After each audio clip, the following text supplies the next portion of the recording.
for me because I don't know if I'm gonna have this opportunity ever again. Just a month ago I wasn't signed with the team. So now, I feel like I have a chance to, just go out and just play freely, go out and enjoy the game. Enjoy this moment. Enjoy being out there with my teammates and what God has presented and put in front of me. And it's up to me to handle it like a professional. And it's something I look forward to doing. Offensive coordinator Todd Haley said there won't be any seismic shifts in this offense. However, there will be a greater emphasis on the running game with Michael Vick at quarterback. This is a passing attack that takes time to learn, and Vick simply hasn't been with the team long enough. Who better to discuss than former Steeler Ryan Clark in the house? How we doing? I'm doing good. Just glad to be with these guys. Yeah. In any morning to be a part of this crew is a good day. It's always good to see. I approve of the suit, the shirt, the pocket square. Gosh.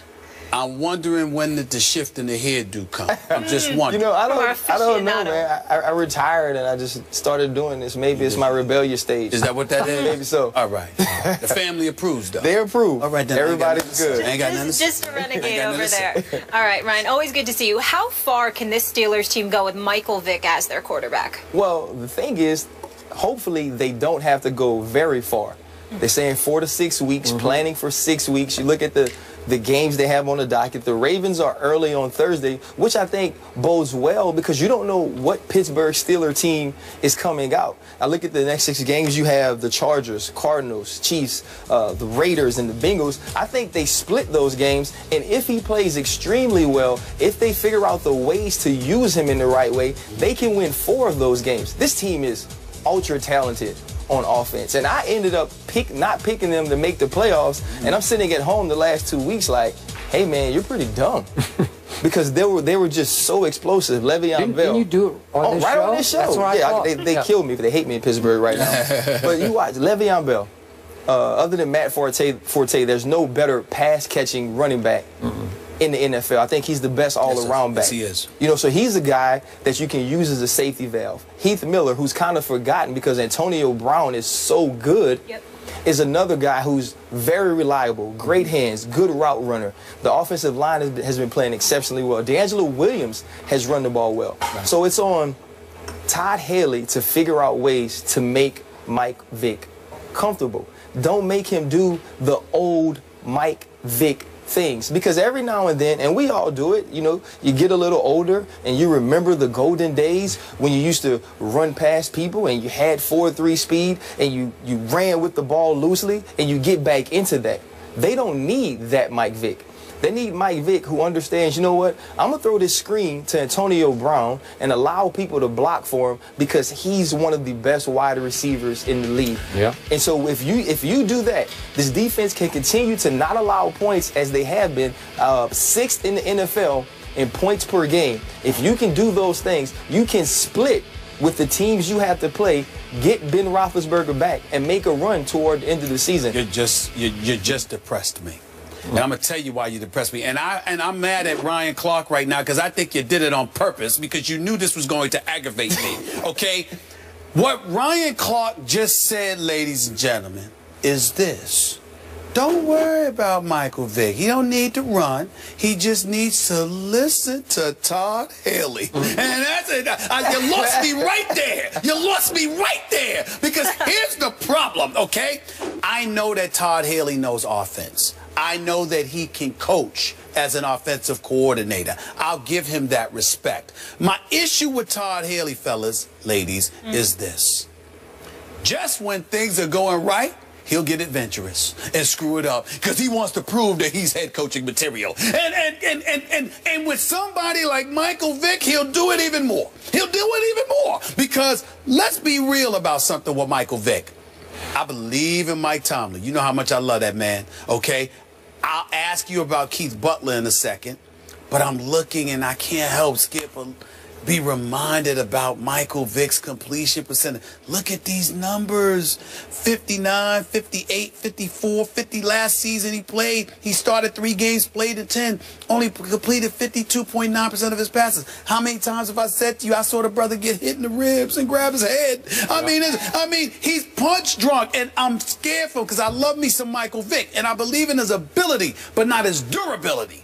And I'm saying, Ryan Clark is up here basically telling me I got to rely on Todd Haley to protect them. I don't believe that's going to happen. I'm telling you, I watched Todd Haley when Ben Roethlisberger was not playing. Le'Veon Bell's first game back in his rookie season, go to the Wildcat, something they had never done. Now you have D'Angelo Williams. He understands I have talent. But won't he get hit more on the Wildcat? No, when you bring the Wildcat, he's playing receiver. Or he's sitting over there with Mike Tomlin where you want him to be anyway because he's not durable. Yeah. So I'm telling you, they will find ways. You can't have this many playmakers and just mess it up. What can Mike Vick do? He can throw the deep ball. Give him opportunity to throw the deep ball. Martavius Bryant comes back after this game. Yes. He's gotten behind defenders since he's been in the league. Yep. Antonio Brown, find ways to get him the ball early. Don't make Mike Vick have to figure this stuff out. I agree with that. I'm just And you talk about I'm just worried that you talk about his completion Michael Vick can get percentage hit with the Jets. I know you're from New York. Nobody could complete a ball with I the totally Jets agree last there. year. I totally agree there. I understand that. But again, before the Jets, he was in Philly. It was 54.6%. 58%. I mean, come on now. He had Deshaun Jackson and those boys back then. We're sorry. Okay. Let's discuss quickly Mike Tomlin. You love Mike Tomlin. I mean, you believe in this man as much as anybody you've ever. He should coach there forever. He should coach there until he passes. You love you some Mike Tomlin. You know I love me some Mike Tomlin. So do I. Now I'm going to ask a tough love question. When he signed Michael Vick to be the backup in place of Landry Jones, was Mike Tomlin operating with his heart or his head when he brought him in? Because it might be a little more heart than head. Both, might but I'll be. let you explain. It is both. He's right. All right, because they're from the same high school, even in the same region, right?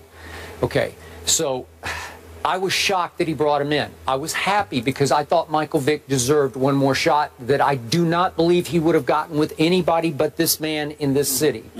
But he is as far from Ben Roethlisberger as you can get.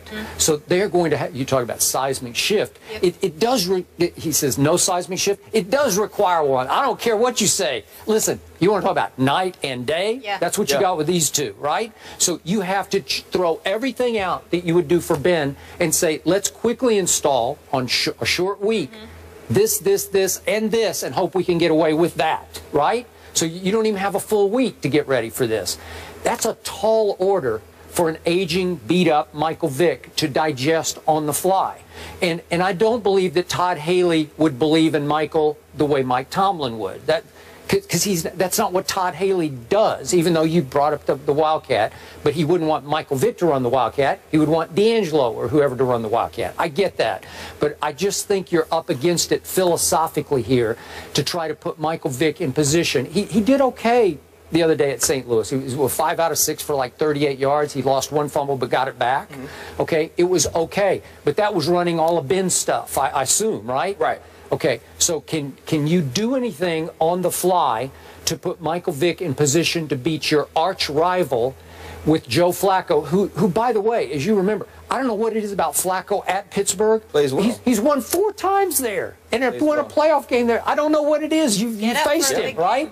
Well, you know, in that game, obviously, the rivalry, it doesn't matter the records or where you play. You know, the Steelers go to Baltimore and win games, and Joe Flacco he's won games on me late in games. He has. Since he's been there. I remember a Sunday night game. You remember that? Yeah. Oh, but trust me, I was out there. Let's keep in mind, gentlemen, ladies. Lady, yeah. That bodies matter.